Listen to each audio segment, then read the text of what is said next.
An old man driving a rusted truck, that's how the officers saw him. They laughed, mocked, and assumed he was just another forgotten veteran. But when a black SUV pulled up and a 4-star general stepped out, everything changed. With a commanding voice, he said, "You've just stopped the man who taught me everything. If that struck a chord, leave a comment and pay your respects to the quiet legend still walking among us." Before we dive into this powerful story, let us know where you're tuning in from. If you're moved by stories of quiet heroes, hit that subscribe button. We've got another incredible tale coming your way tomorrow, don't miss it. Let's get started. Leroy Carter was a man of few words, and at 78 years old, he preferred it that way. His weathered hands gripped the steering wheel of his old, rusted pickup truck as it rumbled down the back roads of his small town. The truck wasn't much to look at, dents and scratches marked its long life, but to Leroy, it was a masterpiece. He had rebuilt that truck himself, piece by piece, over the years. It was a reminder of who he was, a man who believed in self-reliance, hard work, and quiet dignity.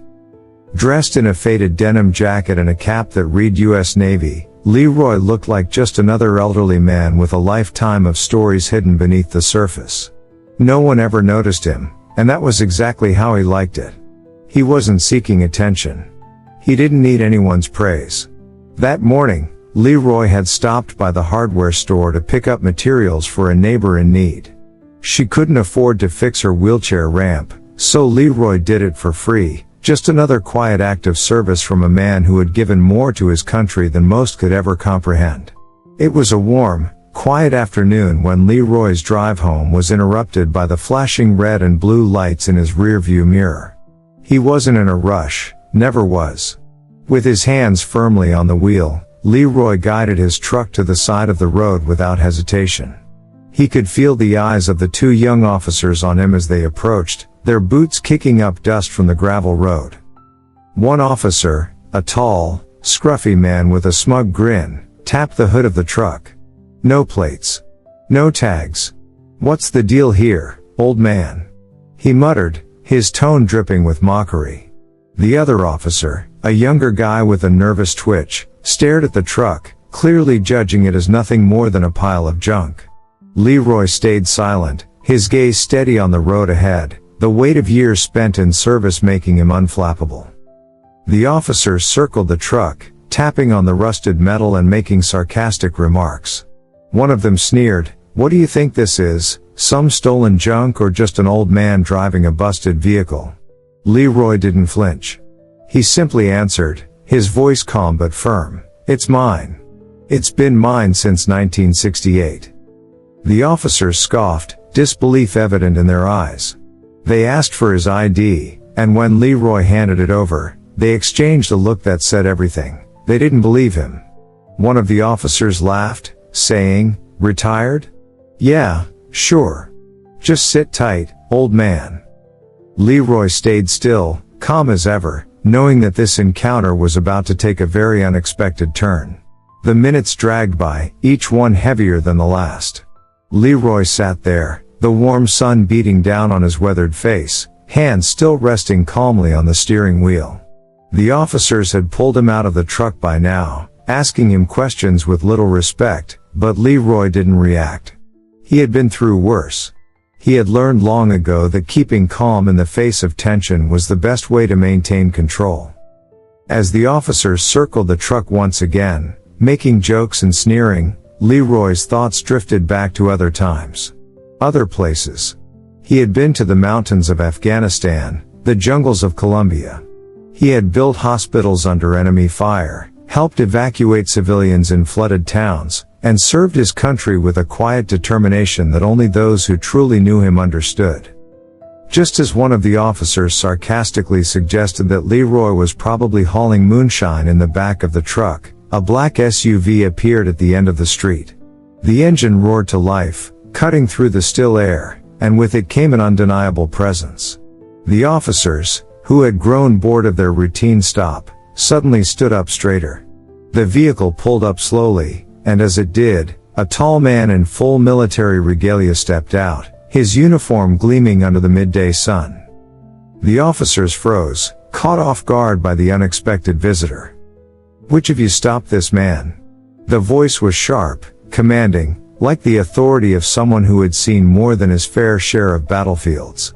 The officers stammered, unsure of how to respond, as the man, a 4-star general, turned his attention to Leroy. The general's next words hit like a punch. "You've just stopped the man who trained me." The officers were stunned. They stood there, mouths agape, as the gravity of the situation settled over them. They had no idea who they had been dealing with. The silence that followed was thick with realization. The general stood tall, his military presence unmistakable, as he addressed the officers. The once cocky, skeptical look on their faces slowly shifted to confusion and embarrassment. They hadn't just stopped any old man, they had stopped a man with a legacy. "Leroy Carter," the general continued, his voice now filled with respect, "was my mentor during my early days in the military. He taught me everything I know about leadership, survival, and honor. Without him, I wouldn't be where I am today." The officers blinked in disbelief, unable to reconcile the quiet, weathered man before them with the formidable figure the general was describing. They had assumed Leroy was just another elderly man in a beat-up truck, someone easily dismissed. But now, standing before them, Leroy's calm composure spoke volumes. The years of service, the battles fought, the lives saved, they all weighed heavily in the stillness of the moment. Leroy, however, didn't boast or seek validation. He stood there quietly, his posture unshaken, his eyes distant, as if he had seen this before. The general, sensing Leroy's modesty, turned to the officers. "This man led operations in places that don't even appear on official maps. He's saved lives, built hospitals under enemy fire, and trained the best of us. And you treated him like this?" The younger officer, his face flushing with guilt, opened his mouth but couldn't find the words. The reality of their mistake hung in the air like a cloud. The general addressed the gathering crowd, now fully aware of the man who stood before them. "This is what happens when we stop teaching respect. Respect isn't earned by uniforms or badges, it's earned by deeds. And Leroy Carter's deeds speak louder than any uniform ever could." The officers, no longer full of bravado, stood in uncomfortable silence. The crowd, previously unaware of Leroy's true identity, now whispered amongst themselves. People from all walks of life, from a local mail carrier to a nurse, began sharing their stories of Leroy's quiet acts of kindness.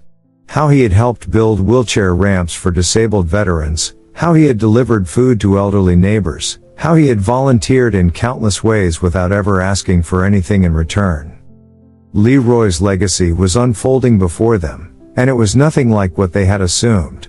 The air shifted as the general's words hung in the heavy silence.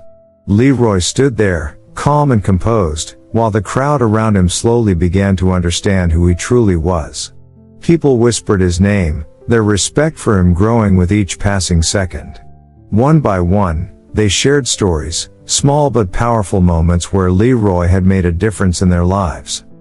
An elderly woman from across the street stepped forward, her voice shaking with emotion. "That's Leroy Carter. He built the ramp for my husband after his stroke," she said, her voice soft but proud. "He wouldn't take a dime for it. Just showed up, did the job, and walked away, as if it was the most natural thing in the world." A local teenager, who had been taking selfies with the scene unfolding, turned to his friend and whispered, "That man's a hero." The words echoed through the crowd, and suddenly, Leroy wasn't just the old guy driving a rusty truck, he was a symbol of something much bigger. He represented the quiet strength and dignity that had been lost in the noise of modern life. The general, sensing the shift in perception, turned to the officers. His tone was softer now, but still filled with authority. "You see, gentlemen, this man," he gestured to Leroy, "is a hero in every sense of the word. The next time you stop someone, take a moment to think. You never know who they really are." The younger officer, still looking uncomfortable, stepped forward. "Sir, I didn't know. I had no idea," he stammered, now humbled by the realization of his mistake. Leroy, without missing a beat, simply nodded. "That's the point, son.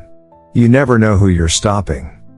The general stepped closer to Leroy, his voice now quiet, almost reverent. "You've done more for this community than anyone could ever ask for. But today, you've given us a new opportunity. You've reminded us of the importance of respect, the kind that should be given freely, without question." The general looked toward the growing crowd, a smile tugging at the corner of his lips. "I think it's time we all learn to see the people around us for who they truly are, not just the roles they fill, but the lives they've lived." The crowd, now nearly 50 strong, nodded in unison, their eyes locked on Leroy with newfound admiration. The officers, now visibly shaken, turned to each other, a silent agreement passing between them. They had seen the error of their ways, and they knew they had just witnessed something profound, a lesson they would never forget. In the days following the incident, Leroy's quiet life took on a new meaning. People began to see him differently. The small town that had once overlooked him now saw Leroy Carter as more than just an old man driving a rusted truck. He became a symbol of strength, resilience, and honor, a living testament to the values of duty and respect that seemed to have faded in today's world. The officers, particularly the younger one, found themselves reflecting on the events that had unfolded. The transformation was subtle at first, but it was real. The younger officer, Brian Keller, couldn't shake the image of Leroy sitting there so still, his face calm and patient despite the disrespect he'd endured. Brian had been on the force for 4 years, but he had never truly understood the weight of his badge or the responsibility it carried. Now, he did. Brian began volunteering at the VFW Hall on weekends, trying to learn more about the men and women he was supposed to protect. It wasn't easy at first. Many of the veterans eyed him with suspicion, unsure of his intentions, but Brian didn't give up. He knew he had to prove himself, he had to earn their trust. And over time, he did. One evening, as Brian and Leroy worked together to repair a leaking roof at the hall, Leroy looked at him with a quiet intensity. "Why did you really come back?" Leroy asked, his voice gruff but genuine. Brian paused, his hand still holding the hammer in mid-air. He had been asked that question before, but this time, it hit differently. "I realized I didn't know anything about the people I was sworn to protect," Brian confessed, his voice softening. "I've been on the force for years, but I've never truly understood the lives of the men and women who served this country. And I never thought to ask." Leroy nodded, his eyes never leaving the work at hand. "It's not just about following orders, son. It's about understanding the people you serve. You've got to see them for who they are, respect them for what they've been through." Brian's perspective shifted in that moment. He realized that being a good officer wasn't just about enforcing the law, it was about recognizing the humanity in everyone he met. It was about respect. The sheriff, seeing Brian's growth, implemented a new training program within the department. The goal, to teach new recruits the importance of recognition and respect for veterans in their community. It wasn't mandatory, but it was encouraged. And at the first session, Leroy reluctantly agreed to speak. His words were simple, but powerful. "Service doesn't end with the uniform. Neither should the respect for it." Months passed, and the story of Leroy Carter continued to spread, a story now etched in the hearts and minds of everyone in the town, and far beyond. His quiet strength, his humility, and his unwavering service to both his country and his community had changed something deep within those who had once dismissed him. General Phillips, who had come to defend Leroy that fateful day, returned for a final visit. This time, he wasn't wearing his uniform, and there was no fanfare or ceremony, just a man who had seen more than most, visiting another man who had lived more than most would ever understand. The two sat together on Leroy's modest porch, sipping whiskey as fireflies danced in the evening air. The conversation was easy, but the weight of it was undeniable. "You turned it around, Leroy," the general said, his voice warm. "Like always." Leroy took a long sip of his drink, then smiled, though it was slight. No, they turned it around themselves. All they needed was a mirror. It was a simple truth, but one that resonated. Leroy had never asked for recognition, never sought out admiration. But by simply being who he was, by living a life of service, he had forced those around him to look deeper, to see beyond the surface and recognize the value in every person they encountered. The truck, still rattling down the main street every morning, had become more than just a vehicle. It was a symbol. People no longer looked at it as a broken-down relic. Now, when police cruisers saw it coming down the road, they didn't pull it over to question it, they stopped to salute it. The small, quiet town had changed. Leroy's story had sparked a shift in the way people treated one another, especially veterans, who had long been overlooked. And in a way, it wasn't just Leroy who had changed the town. It was the lessons they had learned from him that had altered their entire perspective on life. At the police academy, every new recruit now read a laminated card with 6 simple words: "You never know who you're stopping."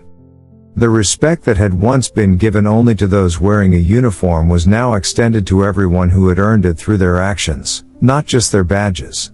The town had become a place where people no longer judged based on appearances but sought to understand the lives that people had lived. It was a place where the quiet legends walked among them, unnoticed by some, but honored by others. And Leroy? He kept on living his quiet life, fixing ramps for veterans, helping out his neighbors, and continuing to drive his old truck through town. But now, when people saw him, they didn't just see an old man with a rusted truck, they saw a hero. A legend. And they stepped aside with respect. Leroy's story became a lesson that would echo far beyond his small town. The respect that had been so easily overlooked, the quiet acts of service that had gone unnoticed for years, now took center stage. It was clear that respect wasn't about titles, uniforms, or accolades. It was about the humanity in each person and the quiet deeds they performed without expecting anything in return. Leroy's life was proof of that. This story is a reminder that respect goes beyond appearances. If you agree, give us a thumbs up, subscribe to stay inspired, and leave a comment sharing how you've been inspired by a quiet legend in your own life.